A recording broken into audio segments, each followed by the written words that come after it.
Assalamualaikum. Halo teman-teman, perkenalkan namaku Fatmawati, biasa dipanggil Fatma. Dan sekarang bersama dengan anak-anak di desaku. Desaku merupakan bagian paling selatan dari Kabupaten Bondowoso dan terkenal dengan sebutan kota tahunya. Namun, hari ini aku tidak akan membicarakan seputar tahu. Namun, aku akan menyajikan kepada kalian mengenai pembabat di desaku. Yuk langsung aja. Halo adik-adik. Gimana nih kabarnya hari ini? Baik. Sudah kenal kan dengan kakak? Ya. Nah, kalian sudah tahu tidak tujuannya dikumpulkan di sini? Yuk, tahu enggak? Oke, kalau kalian tidak tahu, kakak akan memberitahunya. Jadi, hari ini kakak akan menceritakan sebuah kisah mengenai pembabat desa kemudian.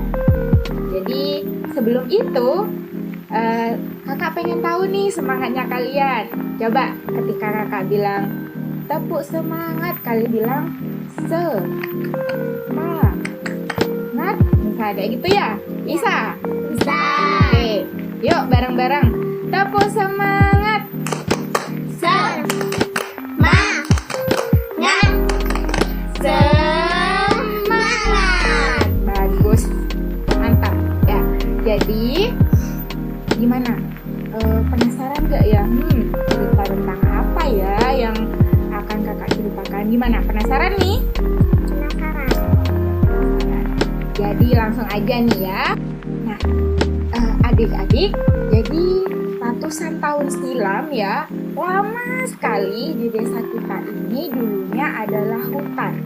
Atau kalau orang di desa biasanya menyebutnya alas ya. Nah, dulunya desa kita ini adalah desa yang dihuni oleh dua harimau.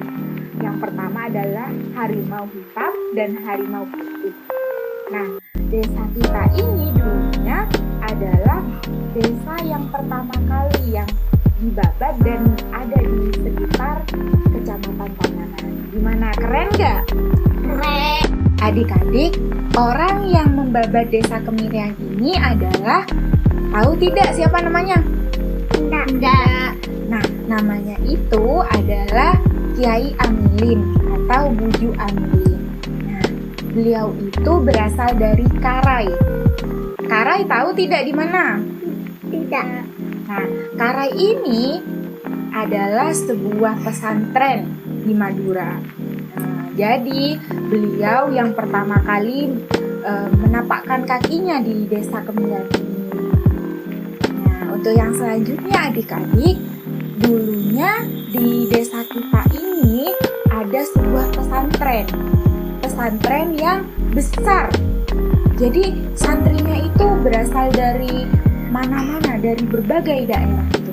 Kalau orang dulu itu kalau mencari ilmu agama itu sampai jauh, sampai kemana gitu. Jadi orang dulu itu jarang sekali ada langgar-langgar atau musola. Makanya santrinya juga berasal dari berbagai daerah. Jadi begitu adik-adik. Jadi adik-adik, pesantren yang kakak maksud itu ada di sini loh. Kira-kira di mana yo? Oke, kakak kasih tahu. Nah, pesantren itu ada di Dusun Silowogo. Jadi biasanya kalau adik-adik mau ke TPQ atau ke Madrasah Al-Ikhlas, biasanya adik-adik melewati itu loh. Berdasarkan silsilahnya, Kiai Amilin ini memiliki dua orang anak, putra dan putri. Yang pertama itu adalah Kiai Alwi atau yang dijuluki dengan Kiai Leng, dan yang kedua itu dijuluki Ju Ajeng. Nah, untuk nama aslinya kakak tidak mengetahui. Jadi setelah Kiai Amilin wafat, maka Kiai Alwi lah yang menggantikannya untuk melanjutkan syiar agama. Kemudian setelah Kiai Alwi wafat, maka digantikan oleh Kiai Aliman yang merupakan putra dari Kiai Alwi. Kiai Aliman memiliki 3 orang anak yang hidup. Yang pertama Pak Arif, Pak Hosna, dan Ibu Siti Maria.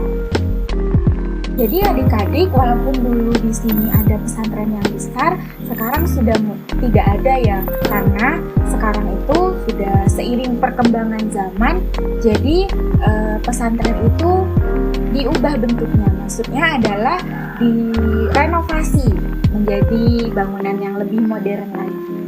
Nah, untuk penggambarannya, Kiai Amilin ini adalah sosok yang sederhana dan tidak gila harta. Maksudnya gimana? Berdasarkan cerita yang kakak dapat, dulunya Kiai Amilin pernah ditawari sepetak tanah untuk ditukarkan dengan sebuah arit atau arek ya, kalau orang sini bilang. Nah, jadi Kiai Amilin tidak mau untuk ditukar sawah. Nah, walaupun itu hanya sebuah arit ya, tapi kita harus melihat dulu arit itu apakah sebuah arit yang memiliki kesaktian misalnya. Kita kan tidak tahu. Jadi seperti itu ya adik-adik. Selanjutnya mungkin kalian bertanya-tanya kan itu sudah terjadi ratusan tahun silam, tapi sampai saat ini masih ada loh kuburannya. Kalian ingin tahu tidak di mana? Tidak. Oh, tidak ingin tahu? Pingin. Pingin. Nah, maka dari itu kakak akan memberitahu ya. Nah, kuburan dari Kiai Amilin ini terletak di Desa Kemirian juga, tepatnya di Dusun Silowogo juga. Jadi mungkin kalian kalau melewati Dusun Silowogo, kalian bisa nyekar atau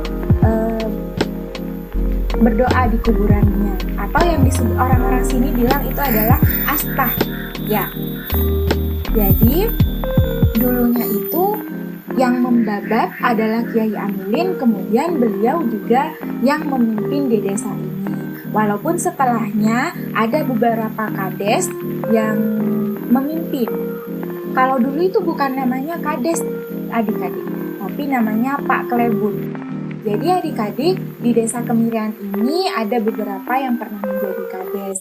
Ya, yang pertama itu Pak Sarijo, yang kedua adalah Pak Dula, kemudian ada juga Pak Senamun. Nah, setelah Pak Senamun ini ada juga Pak Siama, dan yang selanjutnya adalah Pak Yus.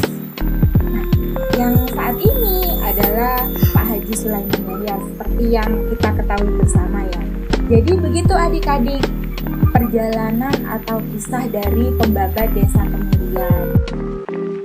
Jadi kakak harap kalian bisa menghargai sejarah ataupun kisah-kisah masa lalu, terutama yang ada di Desa Kemirian ini. Apa kata Pak Soekarno? Jas merah, jangan sekali-kali melupakan sejarah. Nah, jadi sebagai anak desa yang baik, kita harus menghargai sejarah, terutama yang ada di Desa Kemirian. Terima kasih adik-adik telah mau mendengarkan cerita dan kisah yang kakak sampaikan kepada kalian. Semoga kita adalah orang-orang yang bisa menghargai sejarah dan bisa menghargai budaya yang kita punya, yakni di Indonesia, khususnya yang ada di Desa Kemirian. Nah, sebagai penutup nih, jadi kakak punya jargon. Kalau semisal kakak bilang siapa kita, nanti kalian jawabnya kami anak desa, kami Indonesia, dan kami cinta budaya. Yuk kita praktekkan bareng-bareng. Siapa kita? Kami anak desa. Kami Indonesia, dan kami cinta budaya. Nah, terima kasih adik-adik. Dan terakhir, jargon terakhir nih ya. Jadi kalau kakak bilang salam budaya, kalian jawabnya salam, gitu ya. Yuk, bersama-sama. Salam budaya. Salam. Nah, itu dia keseruanku bersama dengan teman-teman dan anak-anak di desaku. Nah, semoga kalian sedikit terinspirasi dengan budaya dan kisah seorang pembabat di desaku ini. Jadi, semoga kita adalah orang-orang yang terus mencintai budaya dan mencintai sejarah. Nah, mungkin itu saja. See you! Assalamualaikum warahmatullahi wabarakatuh. Jangan lupa untuk subscribe dan like. Boleh deh komen.